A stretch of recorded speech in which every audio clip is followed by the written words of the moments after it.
scolaire Seydou Nourital de Pikine. Et vous venez de suivre un match très passionnant entre deux classes de 6e.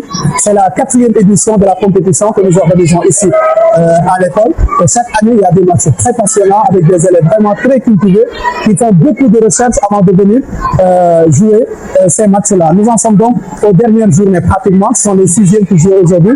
Vous avez vu que la 6e B l'a emporté. Après un match quand même très serré, on a été obligé d'ajouter d'autres questions pour départager les deux équipes. Chaque mercredi et chaque samedi, nous nous retrouvons à 15h ici pour organiser des matchs de génie en herbe qui respectent les normes de génie en herbe avec toutes les rubriques. Et vous remarquez que les élèves de 6e même, qui sont actuellement en France, eux aussi, savent comment se déroule la compétition. Et chaque année, elles viennent, les classes, toutes les classes, participer. Cette année, on a même introduit le lycée avec les classes de seconde et de première. On doit continuer même avec les classes de 4e. Donc vraiment, la compétition, l'année dernière, on a pu donner vraiment un lot important aux élèves qui avaient réussi à gagner. Cette année également, on compte faire la même chose. On remercie et on encourage tous les élèves de bien participer à cette compétition qui n'est rien d'autre qu'un test intellectuel. La culture générale, toutes les questions, on les retrouve ici dans les différentes rubriques. Et nous remercions vraiment le directeur général, M. Babacar Diop, qui nous a appuyé depuis le début. Remercier aussi M. Sao, le directeur pédagogique, et l'ensemble du corps professoral qui nous appuie avec les questions. Le jury aussi avec M. Sall et M. Cizé, qui sont toujours présents lorsque nous organisons des matchs ici. Nous souhaitons donc continuer la compétition de la meilleure des manières cette année et nous espérons donc que la finale sera aussi belle que les autres finales organisées les années passées. Génie en herbe GSSNT. Ils ont entre 10 et 15 ans. Des cartables encore lourds sur les épaules, des questions plein la tête et une certitude dans le cœur. Eux, ce sont les génies en herbe du GSSNT. Vous les voyez là, concentrés. Mains levées, cerveau en ébullition. Ils ne répondent pas parce qu'ils ont peur. Ils répondent parce qu'ils savent.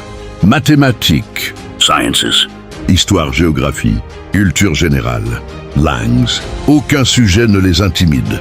Chaque question est une opportunité. Mais ce qui fait la différence, ce n'est pas ce qu'ils ont dans la tête, c'est ce qu'ils ont dans le ventre. La discipline, se lever tôt pour réviser, répéter encore, se tromper, s'y relever, ne jamais abandonner.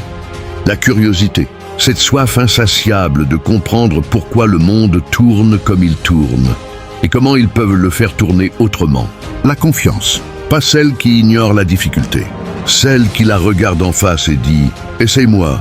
Et quand il gagne, ce n'est pas juste une coupe, ce n'est pas juste un diplôme, c'est la preuve que l'excellence n'est pas un don du ciel, c'est un choix du quotidien.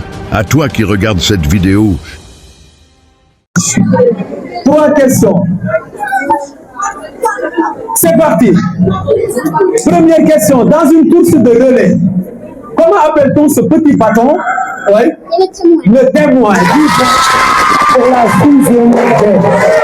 Comment appelle-t-on ce petit bâton que les coureurs du même équipe se passent successivement? Elle appuie, elle réussit, elle répond. Pas de précipitation.